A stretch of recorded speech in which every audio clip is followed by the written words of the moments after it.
with this.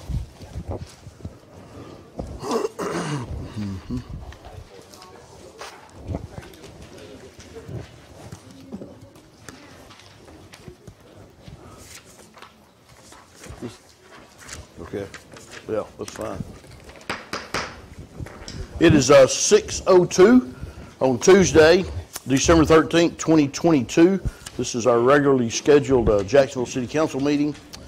I will call us to order. We do have a quorum. If you will stand with me for the invocation of the pledge. Our invocation tonight will be given by Councilman Hubert Robinson. Thank you, sir. Yes, sir. Heavenly Father, we come once again. Thank you for the many blessings you've given us throughout this day. We thank you for this opportunity to come and do the work that needs to be done for this city. We pray that you bless the council members of each one that is gathered tonight. Bless those that are here and bless them and their family. Pray you to lead us, guide us, and direct us in the way that you have us to go. We ask you bless in Jesus' name we ask it all. Amen. Amen. If you'll join me in the pledges.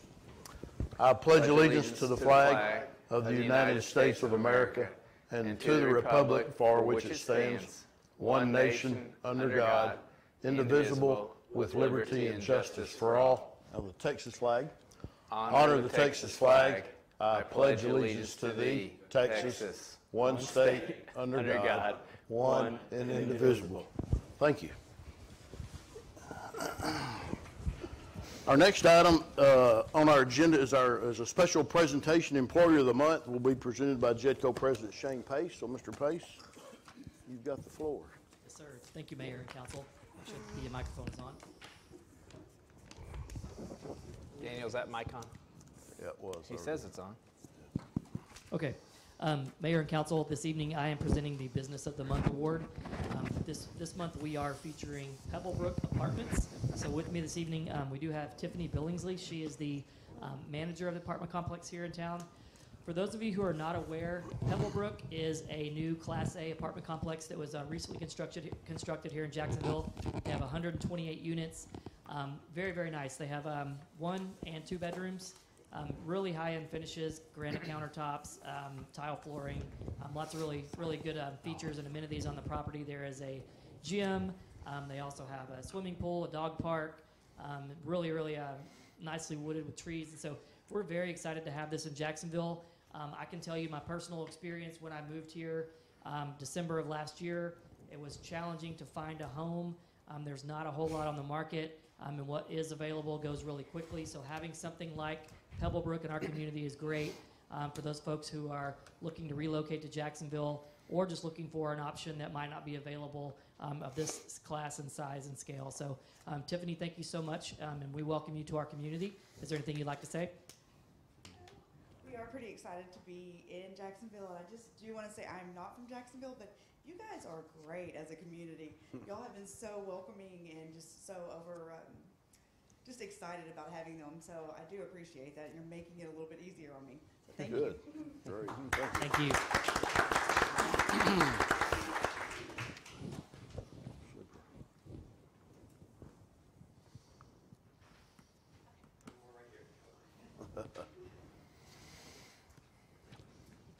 One card. Yeah. Exactly. Very good. Thank you, Shane. Thank you, Mayor. I'd like to acknowledge Sheriff Dixon's here. We really appreciate you coming and participating or listening. We really do. Our next item is citizens' participation. This is a time we set aside to listen to concerns from our citizens. As a council, we cannot act on those. We really can't have any discussion, but we want to hear what you've got to say. And as far as I know, we've got one card that says signed up, and it is Shannon Smurl. This is your time for us to listen. If you'll come to the podium, if you'll give your name, address, and then we like to limit it to like 3 minutes. If you can do that, that would be great. So. Hi all. I'm Shannon Smurl.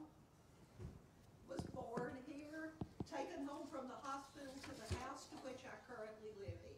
Right. And I'm upset with the city council, each and every one of you, regarding the new garbage situation.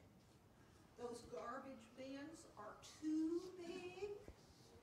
They're too heavy for people my age to be hauling out of the street and up the that they're eyesores. I would like to petition you to let us find a private garbage service we can use in lieu of this. So that's my opinion, and I'm sticking to it. Very good. You're certainly entitled to it. That's great. Thank you for coming. Anyone else would like to address the council that did not fill out a form? Okay. Thank you, Ms. Smurl. We appreciate it. Our next item is our consent agenda. Items under the consent require little or no deliberations. And you see there it's approval of the minutes, reappointment of Janie Barber and Barbara Huggins, and Kim Hansen to the Vanishing Texana Museum Board, and then appoint Jamie Barber as chair and Jerry McDonald as co-chair for the Vanishing Texas Museum Board. So if there's no dissension, I would entertain a motion to. We have a motion by Councilman Hubert Robinson. Second. Second by Councilman Tim McRae. Any discussion we might need on that? If not, all in favor say aye. Aye. Any opposed? Hearing none, that motion carries. Number 8 is any action out of the executive session if necessary. I do not believe we had any. That's so correct, Mayor. We'll go to number 9. Is a public hearing for Community Development Block Grant Project. Mr. James. Mayor, City Council, this is a step as required by this grant opportunity being CDBG funds, where you look to apply these toward 2 different sanitary sewer projects should we be eligible and awarded up to a $350,000 grant. So again, just a step in the process. So we would need to open a public hearing, and if there were to be any comments, then I'd accept those. Okay. So hearing that, I will open up a public hearing for the Community Development Block Grant Project. If anybody wants to come and speak in favor of or against, now's your time. Saw someone lean. I thought we had a participant. Okay. Seeing none, I will close that public hearing. And there's no action at that point, just That's correct. to receive comments, okay? Item number 10 is to discuss and consider with possible action an ordinance updating Chapter 9 of garbage, trash, sanitation rates, weeds, and abandoned personal property. Mr. James. Yes, Mayor, City Council, Chapter 9 of our Code of Ordinances. Just a lot of cleanup here generally, some of it pertaining to the new sanitation agreement with Republic Services. And then, again, just cleanup from a few years ago when the city used to have in-house sanitation departments. So what we're doing with these amendments is aligning the definitions between the city's definitions and our solid waste contract, removing the requirement for the city to maintain a list of private haulers, removing sections pertaining to the sanitation department and its operations, aligning specific requirements and specifications for trash carts with the new program, and then updating the rates. Okay. So you've heard that. I'll entertain a motion to approve or disapprove that ordinance. I make a motion, we approve the ordinance updating Chapter 9. We have a motion by Councilwoman Mindy Gallick, second by Councilman Hubert Robinson. Any discussion? Sound like just some cleanup stuff. That's correct. Okay. All in favor say aye. Aye. Aye. Any opposed? Hearing none, that motion carries. Item number 11 is to discuss and consider with possible action an ordinance modifying water and wastewater rates. Mr. James. Yes, Mayor, City Council, at Thursday's workshop, we received a really comprehensive overview of our water and wastewater rate position from New Gen Strategies and Solutions, specifically their CFO and President Chris Eckert. I'm going to do my best to kind of run us all through that again in a little bit shorter fashion, but pretty much to include all of his slides. But a little bit of background on this project. It started back at our May 10th council meeting, at which the council awarded a contract to New Gen Strategies and Solutions in the amount of $29,500. November 16th, they did present preliminary information to the Finance Committee, which consists of myself, the mayor, and Councilmember McRae, our finance director, and Randall Chandler sat in as well on that due to his oversight of the utilities. December 8th, which was just last Thursday, we did receive kind of a final updated presentation from New Gen, and then tonight we're discussing the actual ordinance amendment. Running through the information as provided by Chris, he appropriately reminded us that when we're sitting and reviewing this, we're really talking about ratepayers as opposed to taxpayers, and you're more of a board of directors over the utility and its business operations than you are council members. So while you remain council members, this runs independent from the general fund. It is a utility and enterprise fund, and it has to bring in enough revenue to cover the expenditures to operate, maintain, and expand the system. You see here some of the capital improvement projects we're looking to fund over the upcoming fiscal years. This one included in the 4 out years. It's totals about $28 million of capital projects, just edging on $29 million. And then you see kind of a funding strategy for these projects as prepared by the Finance Committee, our Finance Director, and NewGen. It's about $22.5 million or a little bit more than that in new debt over the next 4 years, along with the existing debt on the books. And you see that $29 million number inflated to about $31.4 million to account for the cost of construction and inflation in the future. This slide projects our debt service payments as they sit this fiscal year, and then projected out to fund these capital projects.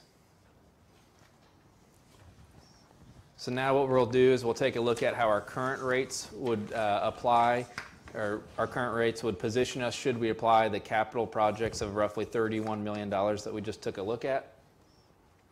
So here, just on the water side of things, you see that pretty quickly in the out years, expenses would exceed revenues, and our debt service coverage ratio, as required by some of the grants we currently have on the books or funding sources we currently have on the books and others that we are seeking to pursue, we'd be upside down on that debt service coverage ratio, having it fall below the kind of the magic number, if you will, of the 1.1 target.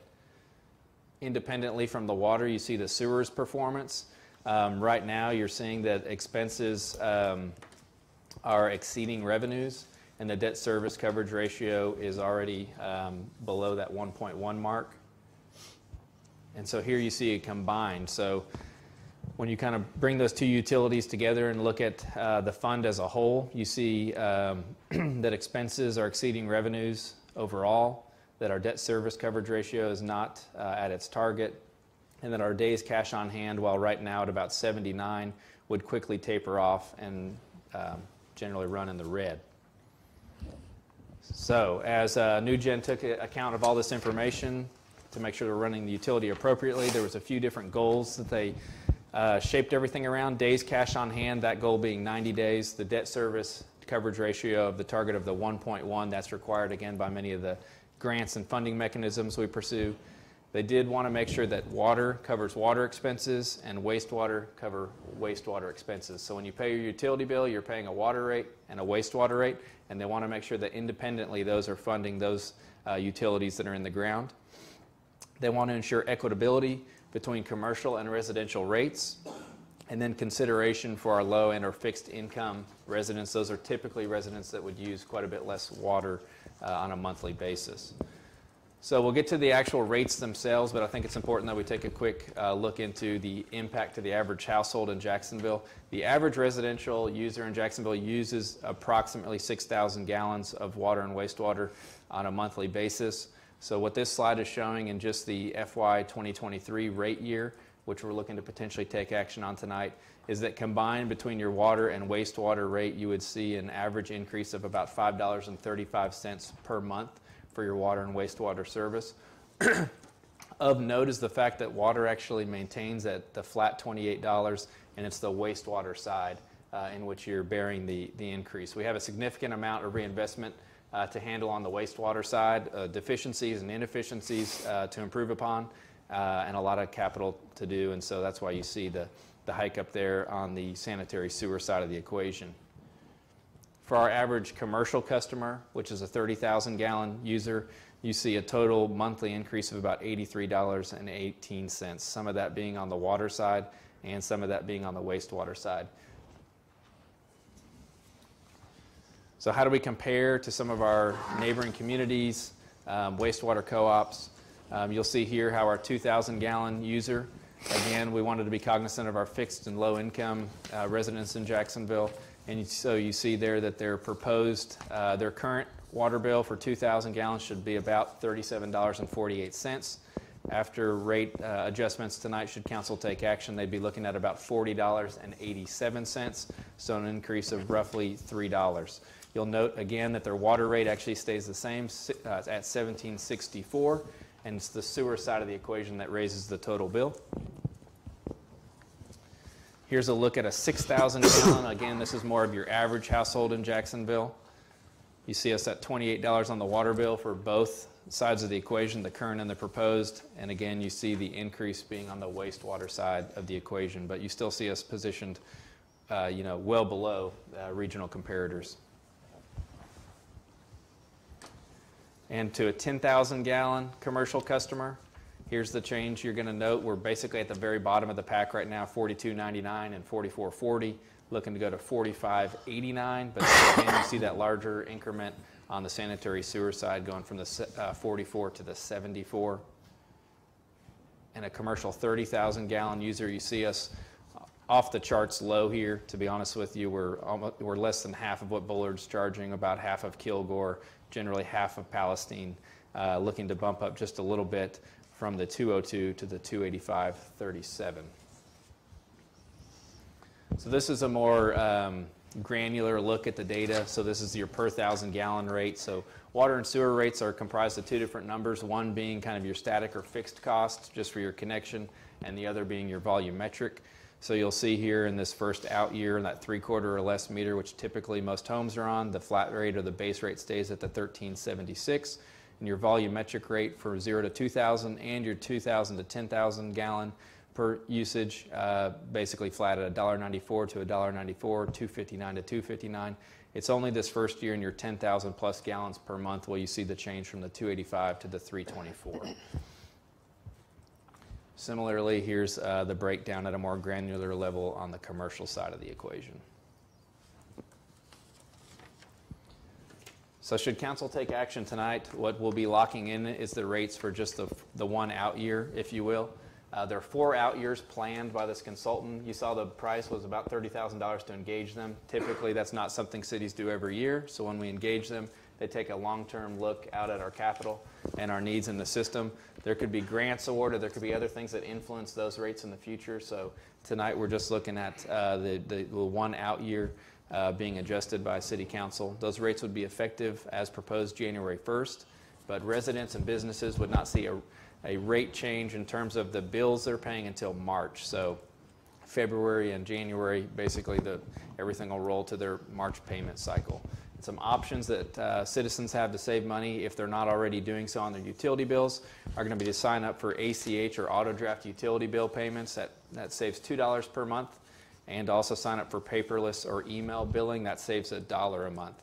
One other thing to consider, and it's more on a case-by-case basis for residents, would be to see if there was an ROI or a return on their investment to install a second meter for their irrigation purposes, because there's not a sewer component to that, but of course there's cost to install the meter, and then depending on your usage, that's kind of where your break-even number could be calculated. But we'd be happy to work with our citizens on determining if that was a good move for them. So with that, I'll take any questions. Can you go back to the capital improvement project slide? And I think something we discussed with them last Thursday was, I think Randall probably brought us this list plus a lot of other improvements that maybe we would love to do. And this is stuff that most of it is we're required.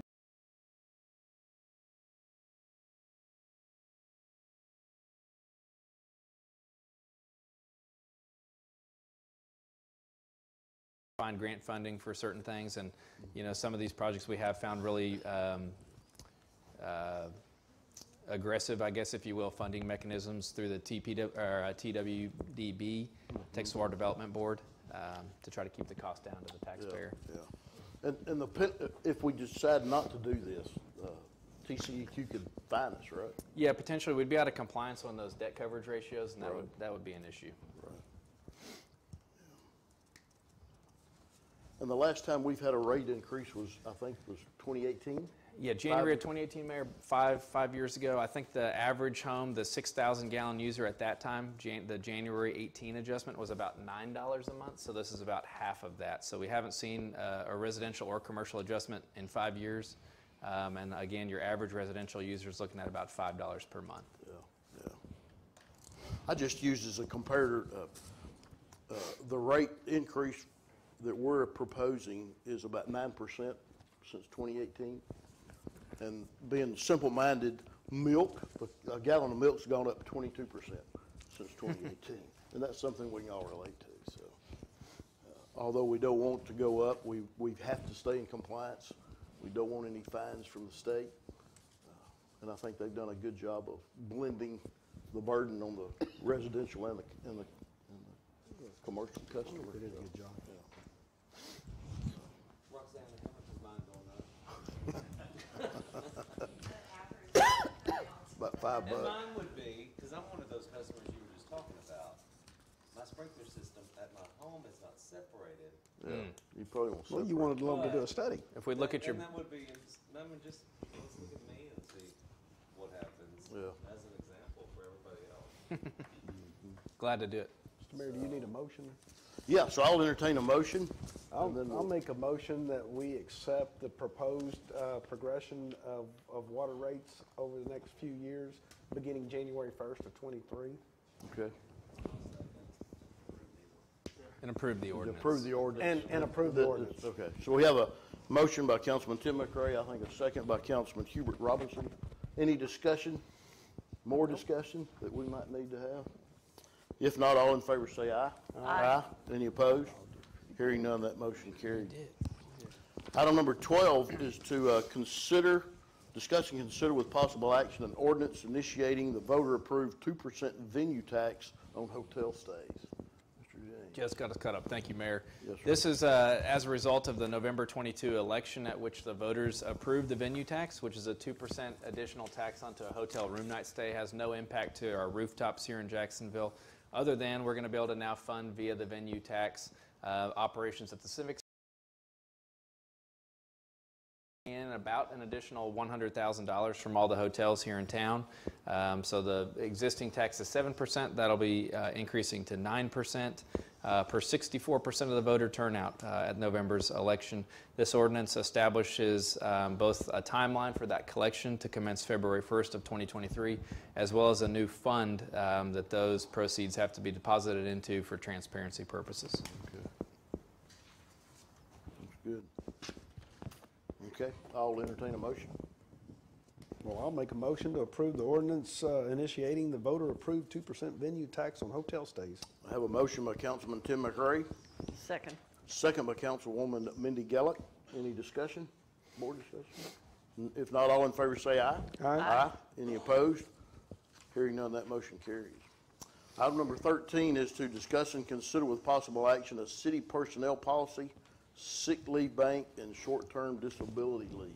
Mr. Yes, Mayor, James. City Council, I'm going to let Renissa Wade, the Assistant City Manager, handle 13 and 14 for us. Oh, good. Yes, good evening, Mayor, Council, Mr. Manager, thank you.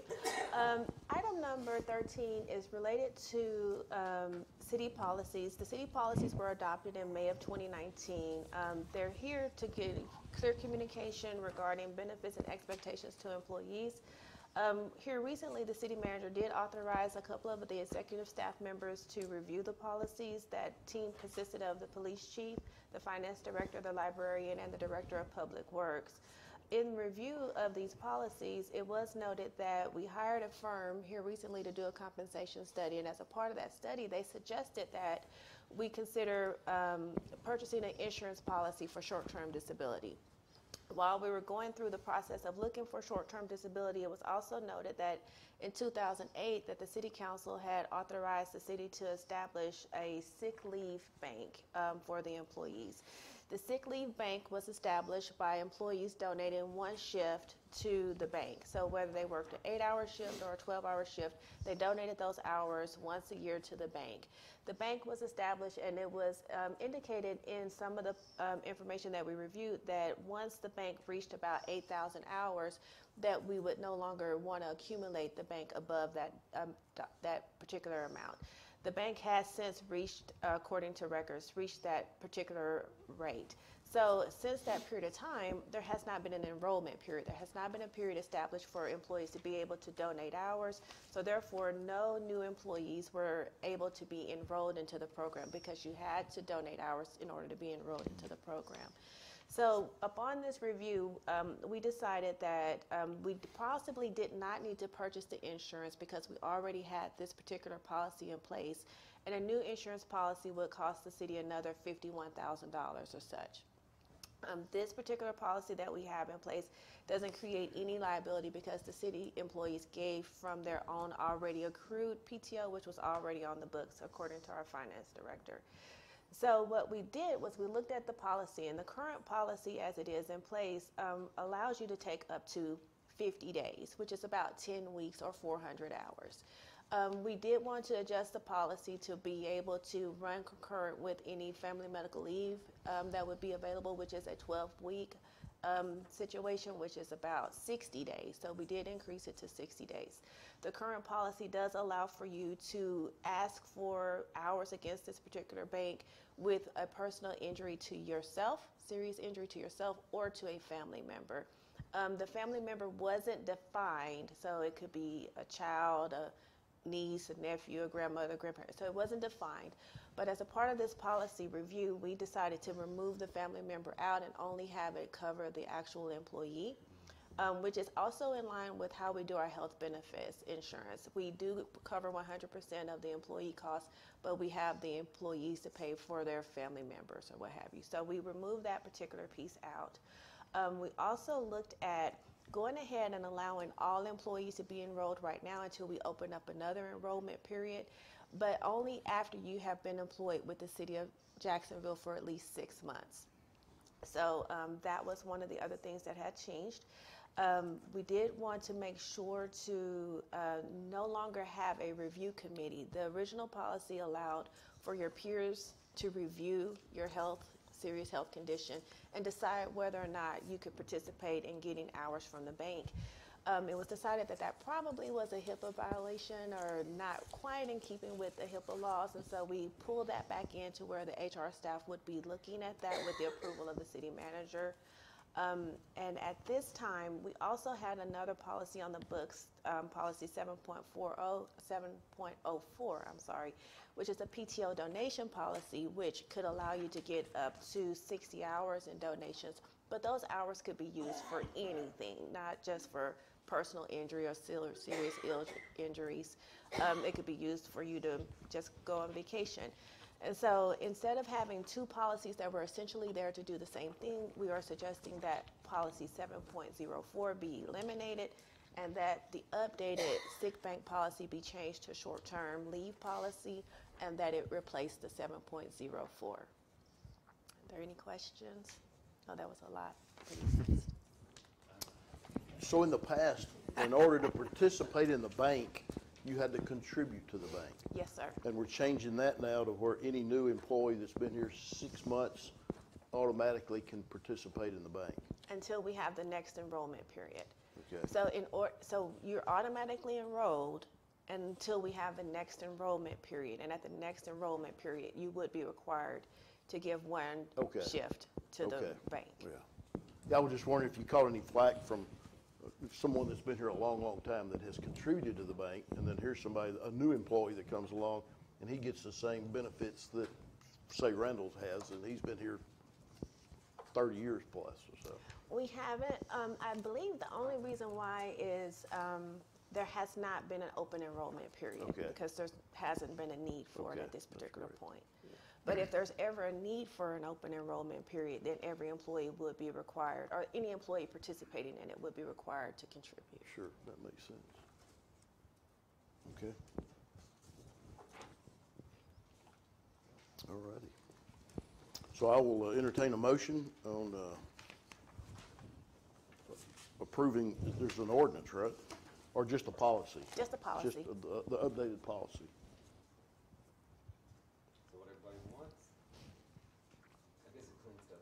Yeah, it does.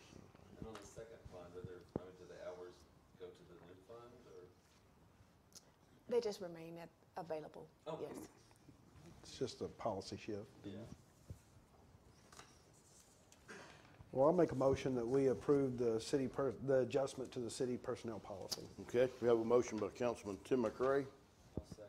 second by Mayor Pro Tem Rob Goen. Any questions from anybody else? If not, all in favor say aye. Aye. Aye. Any opposed? Hearing none, that motion carries. Okay. Item number 14 is to discuss and consider with possible action a city personnel policy update, Section 5, employee compensation and advancement. Ms. Right. Renessa. This policy is really just a lot of little minor cleanups of the policy. One of the reasons why we needed to really explore cleaning this policy up is because we did hire the compensation organization to come in and do a compensation study. They did implement a new compensation plan for the city of Jacksonville. So the old plan was in the Section 5. The old plan is being replaced with a new plan, so that's the major change in this particular policy. There were some other minor changes that needed to take place in the policy for us to be able to move forward. One of the things that was in the policy is that your salaried employees were supposed to be paid on a different schedule than your hourly employees. That's currently not happening. Everybody's paid on the same schedule, so we wanted to get that updated. Along with, it said that it was suggested or encouraged for your employees to participate in direct deposit is really required, so we wanted to clean that up. There were some other smaller little just changes in the wording from thou to shall or may to must. And then also there's a policy regarding separation, final pay, as well as certification pay that needed to be cleaned up. So it's just a lot of little minor cleanups, but the major change in this particular policy was to update from the STEP plan to the newly adopted compensation plan that was introduced by the contractor. Okay. Very good. Okay, so I'll entertain a motion on the Section 5 employee compensation and advancement policy. I make a motion, we approve the cleanup or minor adjustments to the city personnel policy, Section 5. Okay, we have a motion by Councilwoman Mindy Gallick, second by Councilman Hubert Robinson. Any other questions we might have? If not, all in favor say aye. Aye. Aye. Any opposed? Hearing none, that motion carries. Item number 15 is to discuss and consider with possible action awarding the RFP for bulk fuel. Mr. James. Yes, Mayor, City Council, the next three items, 15, 16, and 17, are the result of sealed bid processes conducted between our last meeting and tonight. So all of these were advertised for a minimum of 2 weeks, both on the city website, likely the newspaper, and other different clearinghouses and things of that nature. The first one is this item 15 for bulk fuel. Some of our bulk fuel trailers used in the event of emergencies and to fuel different pieces of equipment. We did only receive one proposal with a vendor that's local and we have a good working relationship with, and that's Hubert Glass Oil. And so we are recommending award to Hubert Glass Oil. Of course, prices fluctuate on fuel, so it's basically when we call in a load, there's a standardized markup. Okay, yeah, that's what it looks like. Yeah. Okay. Okay, I'll entertain a motion. I'll make a motion to approve the bid from Hubert Glass Oil for our bulk fuel. Have a motion by Councilman Tim McRae, Second. second by Councilwoman Mindy Gallick. Any discussion? My understanding is this is really the majority of this fuel, if not all, is for the Lake Jacksonville. That's is that accurate. correct? Yes, sir. Yeah. It's not police cars or fleet? No, sir. It's just- No, we have a fleet program that we program just go for to that. local gas stations for Right. that. Okay. All righty. If there's no other questions, all in favor say aye. Aye. Any opposed? Hearing none, that motion carries. Item number 16 is to discuss and consider with possible action awarding the RFP for mowing the cemeteries. Yes, Mayor, City Council, this particular bid, we received four ranging from $75,000 up to $136,800 for 24 mowing cycles at both Rest Haven and City Cemetery. They combined are a total of about 50 acres, and you can imagine there's a lot of line trimming and very intensive, detail-oriented work. We were pleased. We have a positive working relationship with the low bidder, BCBU. He did some work with us. He had been kind of doing it on a monthly basis, but as this is over $50,000 of work, we did do a sealed bid process, and he came out on top. But again, we're pleased with this quality and are recommending award to BCBU for mowing of the cemeteries. I'll entertain a motion.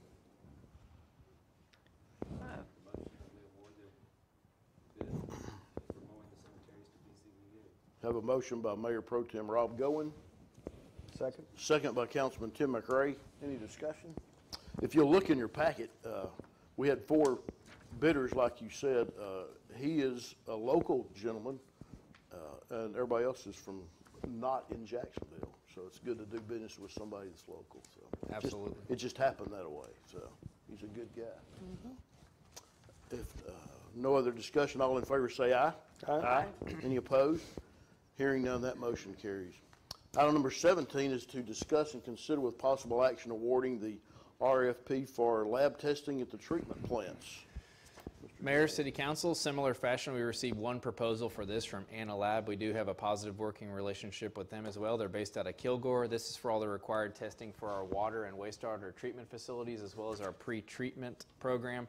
Most of these tests on an individual basis are less than $50. There's a couple that are approaching, $1,200, even one closer to $2,000. But when we combine all that work over the course of a year, it's over $50,000. So it's best to go the sealed bid route. And you see that they came out on top. And again, they bid it per test, but these are consistent with what we've seen over the past. Okay. Very good. Okay, I'll entertain a motion. Make a motion, we award the RFP for lab testing to Anna Lab. Anna Lab, whatever. Yeah, all right. We have a motion by Councilwoman Mindy Gallup, Second. second by Councilman Tim McRae. Any discussion? If not, all in favor say aye. Aye. Aye. Any opposed? Hearing none, that motion carries. Item number 18 is to discuss and consider with possible action approving an agreement for the engineering work for well number 3, ground storage tank rehabilitation as part of the 2022-2023 capital improvements budget. Yes, Mayor, City Council, this is in this current fiscal year's operating budget. It's a project budgeted at about $425,000, and we're looking to engage KSA engineers. For well number 3, it sits generally south of Walmart and just west of the concrete plant on Tina Street. I believe it's the last of the wells to go through rehabilitation, and then coming down the pipeline are some of our above-ground storage tanks. So we're making sure that our above-ground water infrastructure is in compliance and suitable for containing water to be distributed. Okay. I'll entertain a motion. I'll make a motion, we accept the bid on rehabilitating the well number, 3? Okay, we have a motion by Councilman Tim McRae. Second by Councilman Hubert Robinson. Discussion? Is that just painting or? It's more than just painting, Okay. but to a layman, it's going to look like painting and sandblasting. Right. But it's also interior and exterior, potentially some new roof material once they get in there. Gotcha. It's an extensive job. Right, yeah. And this is something we just don't choose to do because we want our tank pretty. It's required by the powers that be in Austin. Yes, sir. We have no choice but to do this, correct? Yes, sir. Okay. If no other questions or discussion, all in favor say aye. Aye. Aye. Any opposed? Hearing none, that motion carries. All right, item number 19, open forum for mayor and council. Anybody have anything to talk about? What are you going to talk about? That you'll cover the. You want to talk about NNO? You do that. Yeah. For those that don't know, I saw today, we participate in the National Night Out, and last year we got 5th for cities under 15,000. This year we won number 2 nationwide. So that's a hats off to the police department, and I think Amanda Bragg is the point on that. She did a fantastic job. The only question we had was Councilman Goen said, who won number 1 and what do we got to do to beat them? So maybe we'll do that next year. We need to work on that. But it was a great time. It really was. That's really all the news I know about. Anybody else? Nothing? All right. City manager's report. Yeah, Mayor, City Council, I'd be remiss if I didn't mention we are undergoing the trash cart rollout program. So we're fielding lots of questions. There's a lot of information available on our website about that. If we can handle individual concerns, we're doing our best to do that. But it is change. It's kind of the modernization of the trash distribution or rather collection process. And delivered. It's my understanding, I think most homes have received their new carts. We're now working through maybe like missed deliveries and things of that nature. There is an ongoing auction for items at the old fire station located on South Main Street. So govdeals.com or via our website is how you can find out more about that. But the roll-up garage doors, the associated motors, some of the HVAC system components, we're just doing our best to recoup some of the taxpayer money that went into that facility prior to demolishing it and making way for park improvements. There's also some lake lots currently on the auction block via GovDeals as well. This Saturday, we're going to have the bicentennial time capsule ceremonial and burial at 10 a.m. It's going to start here in this room with kind of an organized procession of all the items into the tube with a little bit of a short description on what's to be encapsulated. The tube will then be sealed, and spectators or participants are able to walk over to Hazel Tilton Park from here and see it put in the ground. It's going to be exciting. So, and some of us may be here in 50 years to see it opened, as was the sesquicentennial time capsule that was buried at the I will not be here. at the centennial. There we go. So, hope to see you Saturday for that. Excellent. On the Please. trash carts, we have a second size. Mm-mm. I may be able to talk with Republic on it. I just remember the story about Gene Keenan hand delivering a lady her cart, the Right. smaller one. Right. And then when she got the smaller one, she goes, no, I don't want the smaller one. Okay. All these carts, they fit with our, what will be The automated garbage truck. trucks. Yeah. I mean, it's not particularly us that's No, it's more Republic. being horrible. It's just the future of the automation of a garbage truck. These trucks pull in, dump it, drive off without touching it and all that kind of thing. But I mean, reach out to James here, and I think there could possibly be an option without you hating it. Without you. She didn't say she hated us. She said she was disappointed. in us. And I'm like, That's a I big. don't like- That's a big I've difference, seen isn't her it? face out there forever, and I don't need her disappointed. For people to make mad, not her. Lastly, I just want to call everyone's attention to a myriad, really, of park projects and enhancements in the pipeline. You know, when you're working with grants, when you're trying to leverage taxpayer funds and city funds, things take a little longer sometimes than you will or than you would like. But excitingly, we're just around the corner from seeing some progress on the new playground at Buckner Park. I think we should be wrapped up with that around 2023. I see Robert Haberly of SPI in the audience for that. They've hit some home runs for us on TPWD grants. I think every one they've applied for in the recent past they've received, so they're batting 1,000.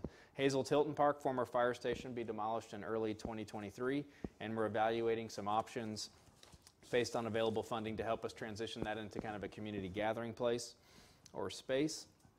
Lake Jacksonville concession area, we're in the final stage of the due diligence on that project. It's currently undergoing one last environmental review by Hydrix based out of Nacogdoches, with construction expected to begin in 2023. Lincoln Park, the city is applying for a trails grant through TPWD. The application's due in February, and we hope to find out something early summer of this coming year.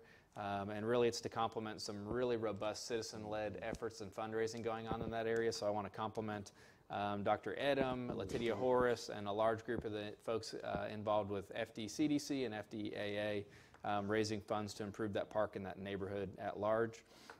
And then the Love's Lookout mountain bike trails.